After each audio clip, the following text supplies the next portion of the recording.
सवाल ये है कि धर्म और आध्यात्म के बिना क्या जीवन अधूरा है, अपूर्ण है? मैं कहता हूं कि ये प्रायोरिटीज की बात है, ये बस कहने की बात नहीं। आध्यात्मिक लोग तुमसे कह देंगे कि हाँ हाँ, धर्म के बिना जीवन अधूरा है, ये वो। नहीं, मैं नहीं देखता ऐसा। मेरे हिसाब से ये प्रायोरिटी की बात है। अगर एक कोई बच्चा है कि जो अनाथ है, जो रास्ते पर पला हुआ है, उसे धर्म की कोई लेना देना नहीं। उसके लिए सबसे बड़ी चीज है कि वो अपने जीवन के लिए दो वक्त की रोटी का इंतजाम करे। वो अपने जीवन के लिए थोड़ा सा कुछ जगह ढूंढ ले जहां पे वो सर झुका सके। एक ऐसा इंसान है कि जिस पर अपने परिवार की जिम्मेदारी है और उसके घर में कोई कमाने वाला नहीं, तो उसके लिए धर्म प्राथमिकता नहीं है, उसके लिए कमाई प्राथमिकता है। अपने परिवार को खुश रखना, अपने परिवार को सही रखना, ये उसकी प्राथमिकता है। तो सवाल ये है कि तुम्हारी प्राथमिकता क्या है, उसके हिसाब से ही तुम्हारे जीवन की निर्मित होती है और उसी के हिसाब से सारी चीज तुम निर्मित कर सकते हो, जी सकते हो।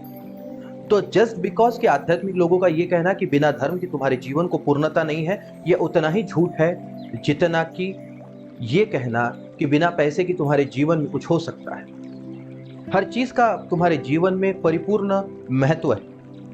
तुम्हारे परिवार का भी तुम्हारे जीवन में महत्व है, तुम्हारे दोस्तों का भी महत्व है, तुम्हारे शिक्षण का भी महत्व है, एजुकेशन का भी महत्व है, पैसे का भी, तुम्हारे दिमाग का भी महत्व है, जो तुम्हारे पास नॉलेज है, जो तुमने पढ़ा हुआ है, किस तरह से तुम अपने पर्सनालिटी को कैरी कर रहे हो, इसका भी महत्व है। किस तरह से तुम अपने शरीर को मेंटेन किए हो, सही से चला रहे हो, इसका भी पूरी की पूरी तरह से उसमें महत्व है। इस जीवन को सम्यकता से जीना ही आध्यात्मिकता है। ये याद रख लेना, किसी एक चीज को पकड़कर उसी चीज को करते बैठना आध्यात्मिकता नहीं। तुम पाओगे कि अगर तुम किसी आश्रम में जाओगे और तुम लोगों को देखोगे, तो किसी आश्रम में लोग 24 घंटा साधना नहीं कर रहे। वो अपने जिन जीवन में जो काम कर रहे हैं, दिन में जो काम कर रहे हैं, वो सामान्य है। हो सकता है कि जब वो अपने घर पे हो तो घर के लिए काम कर रहे हैं, आश्रम है तो आश्रम के लिए काम, लेकिन काम दोनों और सरीके कर रहे हैं। वो घर में है तो घर में खाना पकाएंगे, घर के लिए 4 रोटी बनाएंगे, बाहर घूम कर आएंगे, शॉपिंग करेंगे, ये करेंगे, घर बनाएंगे, कलर मारेंगे, जो भी करेंगे। आश्रम में होंगे तो सेम चीजें करेंगे। यहाँ परिवार के लिए कर रहे हैं, यहाँ गुरु के लिए कर रहे हैं। तो सवाल ये है कि आध्यात्मिकता का होना, इसका मतलब क्या है? क्या आध्यात्मिकता का मतलब यह है कि तुम हाथ में माला, सर पे टिका और राम का नाम मुख पर, और जिससे भी मिल रहे हो राम राम कह रहे हो, जिससे भी मिल रहे हो ऐसे दिखा रहे हो कि तुम बड़े आध्यात्मिक हो, धर्म के संरक्षक हो, तुम इस तरह से रास्ते पर घूम रहे हो, जिससे भी मिलते हो तुम धर्म की बातें करने लगते हो, तुम कहते हो कि हमारा धर्म खतरे में है और दूसरों के धर्म तो बढ़ते जा रहे हैं। क्या ये तुम्हारी धार्मिकता है? तुम किस चीज को अपनी धार्मिकता समझते हो, ये महत्व रखता है। क्या तुम्हारी धार्मिकता तुम्हारे जीवन का राजकारण बन चुका है? सवाल ये है, क्या तुम सच में धार्मिक हो या राजकीय धार्मिक हो? सवाल ये है कि तुम्हारी धार्मिकता का उपयोग किस तरह से हो रहा है। तुम्हारे धार्मिकता का उपयोग तुम्हारे जीवन में शांति, प्रेम और आनंद की निर्मित के लिए हो रहा है, या पॉलिटिकल लोग उसे तुम्हारे लिए सिर्फ वोट बैंक के हिसाब से यूज कर रहे हैं? इसके बारे में जरूर सोचना, और तो ही तुम सच्ची धार्मिकता की ओर अग्रसर हो पाओ। रही बात आध्यात्मिकता की कि क्या अध्यात्म के ना होने से तुम्हारे जीवन में कोई फर्क गिरेगा, इट डिपेंड्स कि तुम्हारे भीतर के अनुभव कैसे। कुछ लोग ऐसे होते हैं कि जिनकी पूरी जीवन कमाई के चक्कर में निकल जाता है, वो धर्म के बारे में ज्यादा नहीं सोच पाते। उनके लिए धार्मिकता है मंदिर में 2 बार जाना, भगवान को एक फूल चढ़ाना, हुआ तो 2 मंत्र जप लेना, उनके लिए यही धार्मिक है। किसी के लिए पॉलिटिकल एम्बिशन सर्वोपरि है, तो बस उसके लिए वही सर्वोपरि है। उसके लिए धार्मिकता का मतलब है कि जब वोट चाहिए तो मंदिरों में जाना, जब वोट चाहिए तो धर्म की राजनीति करना, जब वोट चाहिए उसके हिसाब से अपने धर्म को दिखाना।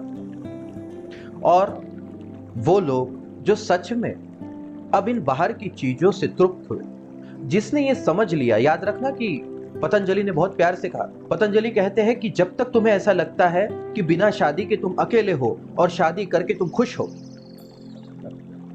इन दोनों ही सिचुएशन को जब तक तुम फील करते हो, अगर तुम्हें लगता है कि पैसा तुमने कमा लिया मतलब तुम सक्सेसफुल हो, अगर तुमने पैसा नहीं कमाया तो तुम अनसक्सेसफुल। जब तक तुम्हें लगता है कि तुमने जीवन में कुछ बड़े पदों पे नहीं चले गए, तब तक तुमने जीवन में कुछ निर्मित ना किया, और अगर तुम खाली बैठे हो तो तुम खाली ही बैठे हो, जीवन में कुछ तुमने निर्मित ना किया। इन सोचों के साथ जब तक तुम जीवन जी रहे हो, तब तक योग तुम्हारे लिए नहीं।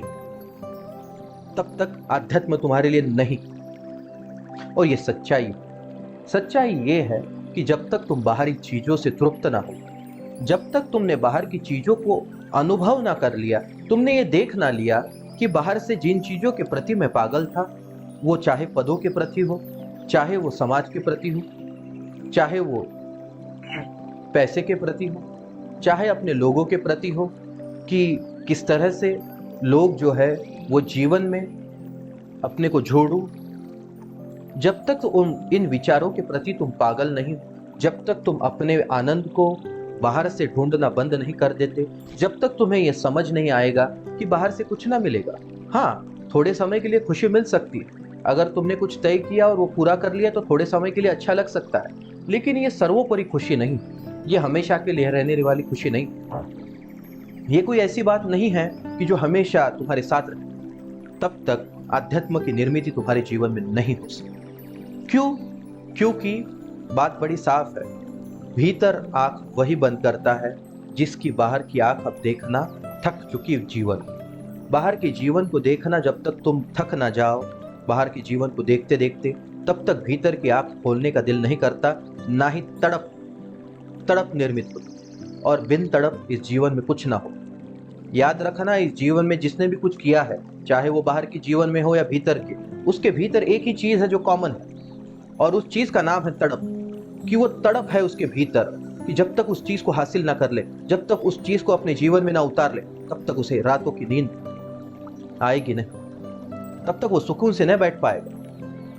वो अपना करता ही रहेगा, चलता ही रहेगा। बुद्ध के जीवन को अगर तुम याद करो तो बुद्ध चलते ही रहे जब तक परमात्मा ना मिला, जब तक उन्हें बुद्धत्व मिला नहीं, जब तक उन्होंने अंतिम सत्य को जान ना लिया। वो एक गुरु से दूसरे गुरु, दूसरे गुरु से तीसरे गुरु, वो चलते ही रहे, अपनी यात्रा पर आगे बढ़ते ही रहे।